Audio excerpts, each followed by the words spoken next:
네, 시청자 여러분 안녕하세요. 오늘의 코인 앵커 문다연입니다. 오늘의 주요 경제지표부터 살펴보겠습니다.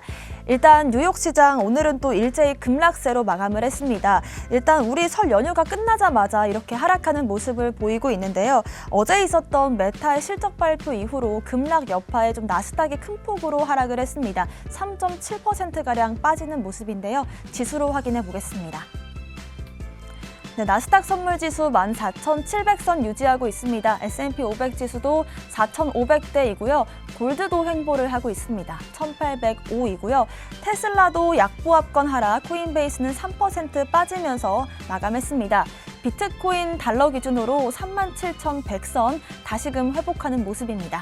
오늘의 코인 주요 암호화폐 시황 보겠습니다. 네, 일단 비트코인 점유율은 42%대 밑으로 내려갔습니다. 한화 기준으로는 4,500만 원 선을 오르내리고 있는데요. 지속적인 횡보 이후에 급락세가 여러 번 반복되고 있습니다. 일단 오늘 오전 6시를 기준으로 해서 반등세가 나오고 있긴 하지만 아직까지는 좀 조정이 더 남아있다 이렇게 보여지는 상황이긴 한데요. 어제 국내에서 이 헌트와 STP 등 여러 코인들이 급등 펌핑을 보여줬습니다. 아직까지 확인된 뚜렷한 호재가 없는 무지성 급등이었는데요. 작년 7월과 비슷하게 비트가 좀 조정을 받으면서 시총이 작은 코인들이 순환 펌핑을 보여줄 걸로 분석이 되고 있습니다. 오늘의 코인 이슈 살펴보겠습니다. 첫 번째 이슈는요.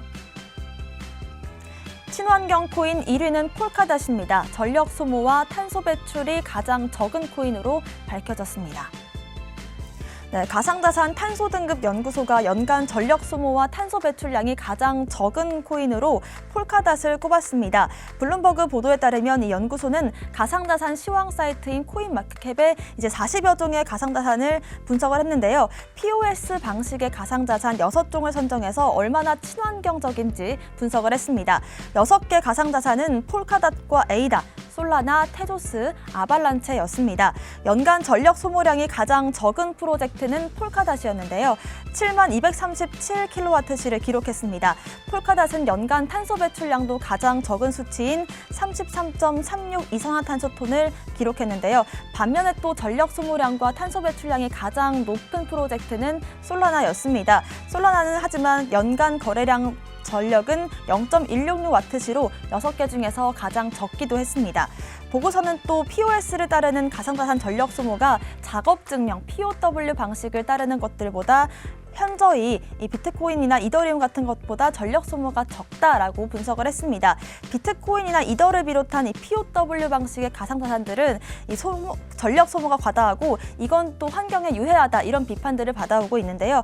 POW 방식은 채굴자가 블록을 추가를 해서 보상을 받기 때문에 24시간 경쟁을 해야 되고 이에 따라서 대규모 작업이 반복되면서 에너지 낭비가 심하다 이런 비판을 받아왔습니다. 특히나 작년부터는 이 친환경에 대한 니즈가 더 커지고 있는 상황인데요. 이렇게 POS 방식의 블록체인 프로토콜들의 환경적인 요인들을 좀 더 고려할 필요가 있을 것 같습니다. 두 번째 이슈 보겠습니다. 캐시우드가 비트코인과 이더리움 모두 깊게 신뢰한다고 말했습니다.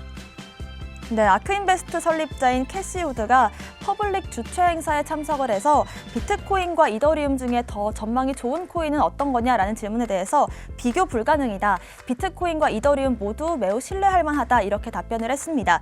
디파이와 NFT에 대해서는 아크는 여러 가지 사용 사례들을 봐왔지만 아직까지 좀 NFT에 적극적으로 투자를 하기는 좀 꺼려진다. 아직 그런 전략은 없다라고 말을 했는데요. 꾸준히 비트코인과 이더리움에 대한 믿음을 보여주고 있는 모습인 것 같습니다. 요즘 특히나 이 나스닥과 이 비트코인 동반 하락세로 인해서 저희와 같이 좀 힘든 나날들을 보내고 있을 것 같은데요. 일단 최근에 테슬라를 추가 매입했다라고 하고요. 반면에 이 게임 대결 플랫폼인 스킬즈를 대량 매도했다고 하니까 우리 돈나무 언니의 포트폴리오 참고하시는 분들은 이 부분 체크하시길 바라겠습니다. 마지막 이슈 보겠습니다. 엘살바도르가 치보 지갑을 재출시했습니다. IMF의 중단 권고엔 단호히 거절 의사를 밝혔습니다. 네, 세계 최초로 비트코인을 법정 화폐로 도입한 엘살바도르에서 비트코인을 보다 원활하게 사용하기 위해서 치보 지갑을 재출시했습니다. 작년 2021년인 9월 처음으로 배포했던 이 치보 지갑의 보안성이나 안정성 등에서 결점이 보였는데요. 이 부분을 좀 더 강화한 것으로 보입니다. 2021년 9월 이 비트코인을 법정 화폐로 도입을 하면서 엘살바도르에선 한 달 만에 지갑 소유자가 210만 명을 넘겼는데요. 엘살바도르 전체 인구인 655만 명에서 30%에 달하는 수준입니다. 그렇기 때문에 나이프 부켈레 엘살바도르 대통령은 2021년 말까지 전체 인구의 75%를 지갑 추가 개설하기로 밝혔습니다. 엘살바도르 정부는 기존의 기술 제공 업체를 알파 포인트로 변경을 했는데요. 여기서 이제 치보 지갑의 안정성과 가동 시간 그리고 확장성 확대 등에 중점을 둬서 업데이트를 진행했습니다. 이를 통해서 이제 치보 지갑을 통해서 실생활에서 좀 더 적극적으로 사용을 할 수가 있고 세금도 납부가 가능해지게 됐습니다.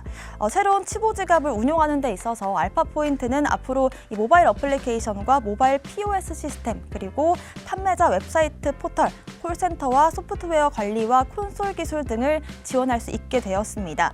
일단은 엘살바도르 같은 경우에는 지금 같은 이어진 하락장 속에서 20%가량의 손실을 보고 있다라고 밝혀졌는데요. 그럼에도 불구하고 꾸준히 비트코인을 매집하겠다 그리고 치보 지갑을 재출시하겠다 이러면서 강력한 의지를 피력하고 있는 모습입니다. 우리가 기관과 이런 국가들과 함께 이런 장을 잘 이겨냈으면 좋겠습니다. 오늘의 코인 이슈까지 살펴봤습니다. 저는 잠시 후 다시 돌아오겠습니다. 오늘의 코인 가자!